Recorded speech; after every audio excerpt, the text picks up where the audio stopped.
नमस्कार, मैं Sanjay Kumar Gurukul study centre में आपका स्वागत करता हूं। दोस्तों, आज के इस वीडियो लेक्चर में हम बात करने जा रहे हैं कैश बुक की। कैश बुक, अब आपके मन में ये बात आएगा, भैया ये कैश बुक होता क्या है, ये कैश बुक कहते किसको है? तो सिंपल बात समझना भाई, एक ऐसा किताब, एक ऐसा पन्ना, कुछ भी समझो, जिसमें हम सिर्फ कैश के बारे में लिखते हैं, उसी को हम लोग कैश बुक कहते हैं। अब जैसे भाई मैथ बुक है तो मैथ बुक में मैथ होगा ना, केमिस्ट्री का बुक है तो केमिस्ट्री होगा, इतिहास है तो इतिहास होगा। अगर उसी तरीके से कैश बुक है तो इसमें चर्चा जो होगा वो सिर्फ और सिर्फ कैश का होगा। तो ध्यान देना, हम कॉमर्स वाले हैं और कॉमर्स का संबंध बिजनेस से होता है, तो आपको ये जानना जरूरी है कि ये कैश अगर बिजनेस में आया तो कहां कहां से आया, और अगर ये कैश गया तो कहां कहां गया।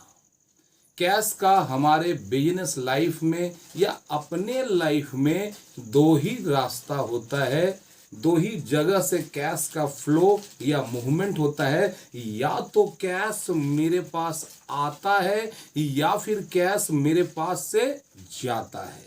अगर कैश आ रहा हो तो इसको बोलते हैं इनफ्लो ऑफ कैश, और अगर कैश जा रहा हो, मेरे से दूर जा रहा हो, तो इसको बोलते हैं आउटफ्लो ऑफ कैश। कैश जो होता है ना भाई, किसी भी शरीर में, ये हमारा बॉडी है ना, इस बॉडी में से सारा खून अगर निकाल दिया जाए तो हम जिंदा नहीं बचेंगे, हमको लाश कहा जाएगा। सेम उसी तरीके से अगर पूरा बिजनेस एक बॉडी है, उस बॉडी में से कैश को हटा दो, बाहर कर दो, तो वो बिजनेस भी डेड हो जाता है। बिजनेस का जान है, प्राण है, आत्मा है, नाम है इसका कैश, नगद। तो चलिए अब हम लोग आगे देखते हैं कि वो कारण क्या क्या है जब बिजनेस से पैसा आता है। बात को एकदम बढ़िया से समझना, क्लियर है? अगर पैसा आ रहा है तो कोई तो वजह होगा जिसके कारण पैसा आया, और कुछ तो ऐसा वजह है जब ये पैसा हमारे पास से दूर गया। तो हमारे पास कैश का जो मूवमेंट है, कैश का आना, कैश का जाना, आया तो डेबिट में, गया तो क्रेडिट में, दोनों को सोच लो, लिख लो, क्वेश्चन तेरा सॉल्व हो जाएगा। समझ में है? चलो अब आगे बढ़ते हैं। तो ध्यान देना, जब भी आपको क्वेश्चन में नजर आए स्टार्टेड बिजनेस विथ कैश, जरा देखो, स्टार्टेड बिजनेस विथ कैश, जब स्टार्टेड बिजनेस विथ कैश नजर आए तो इसका मतलब क्या है कि एक आदमी जो बिजनेस अभी स्टार्ट करने जा रहा है, शुरुआत में बिजनेस में पैसा डाला। दो चीज याद रखना, एक होता है बिजनेस और एक होता है बिजनेस मैन। अगर बिजनेस मैन और बिजनेस को अकाउंट बनाते समय हमेशा अलग अलग समझना, ये है बिजनेस, ये है बिजनेस मैन। तो बिजनेस मैन अपना घर से पैसा लगाया, इसको दिया किसको भाई? बिजनेस को।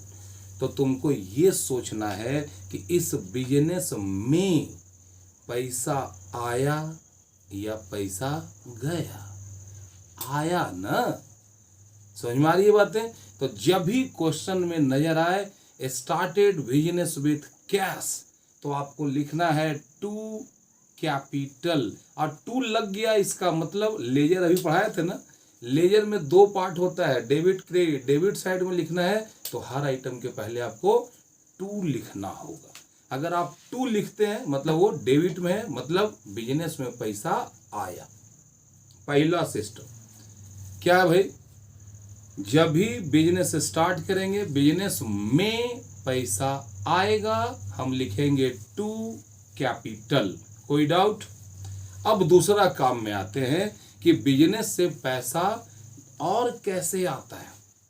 तो बिजनेस का मेन काम जो है ना भाई, ये मेन काम होता है, क्या होता है मेन काम? सामान को खरीदना, सामान को बेचना। तो अगर आपको कहीं दिख रहा हो सोल्ड गुड्स फॉर कैश, कोई सामान नगद में बेचे, तो जब आप नगद में बेचे तो पैसा आएगा। क्या किए कि पैसा आया? तो आप बोलेंगे सर बेचे हैं इसलिए पैसा आया है। तो कारण मालूम है ना? कोई भी आदमी पूछेगा पैसा आया तो कहां से आया बताओ मुझे। अब क्या बोलेंगे? हमको नहीं मालूम सर कैसे आ गया, बताना होगा ना। उसी तरह कॉमर्स में भी बात है, अगर पैसा आया तो आपको बताना होगा ये पैसा कहां से आया। अगर बोला है सोल्ड गुड्स फॉर कैश, पैसा आया क्यों? तो बोलेंगे बेचे हैं इसीलिए, हम लिखेंगे टू सेल्स। क्या लिखेंगे भाई? टू सेल्स लिखेंगे। क्लियर है? अब सामान बेच दिए। अब जैसे दिवाली का टाइम आया, घर में बहुत साफ सफाई किए, तो बहुत सा पुराना चीज था जो हमारे लिए बेकार था, हमको दिखा नहीं था, लेकिन उसको जब हम बाहर निकाले तो जब हम कबाड़ी वाला आया और उसको हम बेच दिए तो पैसा मिला। तो जब हम एसेट्स को बेचते हैं तो भी पैसा आता है। अगर क्वेश्चन होगा sold goods sold assets for cash, assets को नगद बेचे तो हमको लिखना होगा टू एसेट्स। अगर क्वेश्चन दिया हो सोल्ड फर्नीचर फॉर कैश तो हम लिखेंगे टू फर्नीचर। अगर हो सोल्ड मशीनरी फॉर कैश तो हम लिखेंगे to machinery. Sold building for cash तो टू बिल्डिंग लिखेंगे। बात समझ में आ रहा है? बात तीन चीज, स्टार्टेड बिजनेस विद कैश रहने पे to capital, sold goods for cash रहने पे टू सेल्स, और सोल्ड एसेट्स फॉर कैश रहने पे टू एसेट्स। ये तीन तरीका मेन है। और बताओ ये पैसा कहां से आ सकता है? अब एक बार सोचो, अगर आप किसी बैंक से लोन ले लेते हैं तो पैसा आएगा या नहीं आएगा? आएगा ना। तो जब आप बैंक से लोन लेते हैं तो हम लिखते हैं taking loan from bank, bank से कर्जा लिए, तो इसको लिखना होगा कहां से पैसा आया।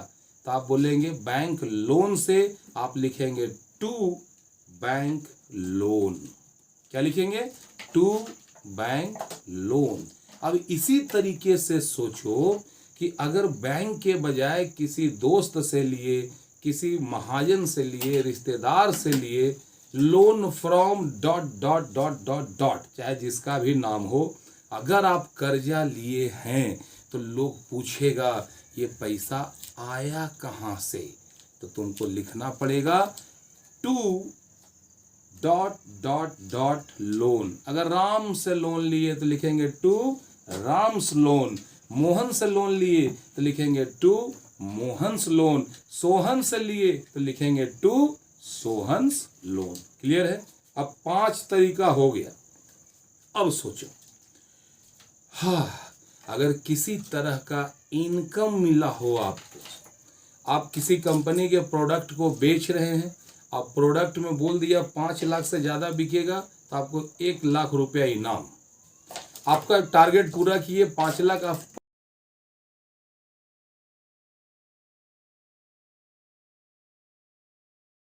कंपनी का आपको कमीशन मिला हो, ज़्यादा सेल करने का बेनिफिट रिवार्ड मिला हो, या कुछ भी वैसा हो जिसके कारण पैसा आया हो, जैसे commission receive, salary receive, donation receive, interest receive, ये वो कारण है जब पैसा हमारे पास आता है।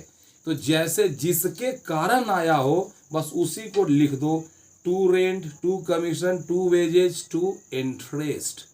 मेन काम क्या है कि ये कैश बुक हमको ये कहना चाहता है कि भाई अगर पैसा आया तो कहाँ से आया ये बता दो, और अगर पैसा गया तो कहाँ गया ये बता दो। अब इसके बीच में दो सिचुएशन होगा कि पहले से कुछ पैसा आपके पास है तो इसको बोलते हैं बैलेंस BD, ब्राउट डाउन, और लास्ट में जो पैसा आपके पास बचेगा वो कहलाएगा by balance CD, carry down. समझ में आई बात? अब भाई पैसा आया तो आप डेबिट में यहाँ दोस्तों, अगर पैसा आया तो आप डेबिट में लिखिए, पैसा अगर गया तो क्रेडिट में लिखिए, शुरुआत में जो पैसा था उसको बैलेंस BD लिखे, लास्ट में जो पैसा बचा उसको बैलेंस CD लिखे। कैश का पूरा पोस्टमार्टम आप एक जगह पे लिख दिए, जिस जगह पे आप लिखे उस जगह को ही हम लोग कैश बुक कहते हैं, जहाँ पे कैश का सब चीज पता रहता है। क्लियर है? अब मान के चलो, अब आप सोचो कि पैसा मेरे पास या तो आएगा या तो पैसा जाएगा। अब हम देखेंगे ऐसा वो वजह जिसके कारण पैसा बिजनेस से बाहर जाता है। एक वर्ड आपने सुना होगा, cash withdrew for personal use. अगर बिजनेस का मालिक अपने पर्सनल यूज के लिए पैसा बिजनेस से निकालता है तो इसको हम लोग ड्रॉइंग कहते हैं। तो जब भी पैसा निकला हो, मालिक अगर खुद से पैसा लेके निकाल लिया हो घर के काम के लिए, तो आपको लिख देना है बाय ड्रॉइंग। अब सोचो कि दुकान में सबसे पहले हम सामान खरीदते हैं, उसके बाद हम बेचते हैं। तो जब हम खरीदे तो पैसा गया। जब भी लिखा क्वेश्चन हो परचेज गुड्स फॉर कैश, हम लिखेंगे बाय परचेज।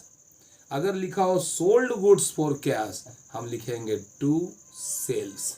मेन जगह याद रखना, हमको पकड़ना सिर्फ एक ही बात है, दो बात है, पैसा आया या पैसा गया। अगर आया तो डेबिट साइड में, गया तो क्रेडिट साइड में। क्लियर है? अब सोचो, अगर क्वेश्चन है रेंट पेड, तो पैसा गया। अब अगर हो रेंट रिसीव तो पैसा आया। अगर रेंट पेड है तो हम लिखेंगे बाय रेंट, और अगर है रेंट रिसीव तो हम लिखेंगे टू रेंट। अगर आप किसी से कर्ज लिए हैं तो पैसा आया, लिखेंगे to loan from dot dot dot. अगर किसी बैंक से लोन लिए तो लिखेंगे to dot dot bank loan.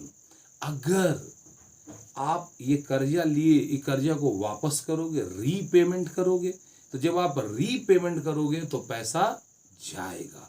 जब जाएगा तो हम लिखेंगे by dot dot dot loan या फिर by dot dot bank loan. अगर टू में है मतलब पैसा आया, बाई में है मतलब पैसा गया। ये सारा चीज हमको यही कैश बुक दिखाता है। परचेज किए, सेल किए, लॉजिक समझना। इनकम हुआ तो पैसा आया, लिखेंगे टू इनकम। और अगर खर्च हो गया तो पैसा हमारे पास से दूर गया, हम लिखेंगे बाय क्या, by dot dot dot. Rent paid by rent, rent receive to rent, commission paid by commission, commission receive to commission. समझ में आया? आप सबों ने बहुत प्रेम और शांति से मेरी बातों को सुना। आपको धन्यवाद देते हैं। चैनल सब्सक्राइब कर लेना और अगला पार्ट का जरूर इंतजार करना, और सब प्रैक्टिकल प्रॉब्लम सॉल्व करेंगे। चैनल सब्सक्राइब जरूर कर देना आप लोग।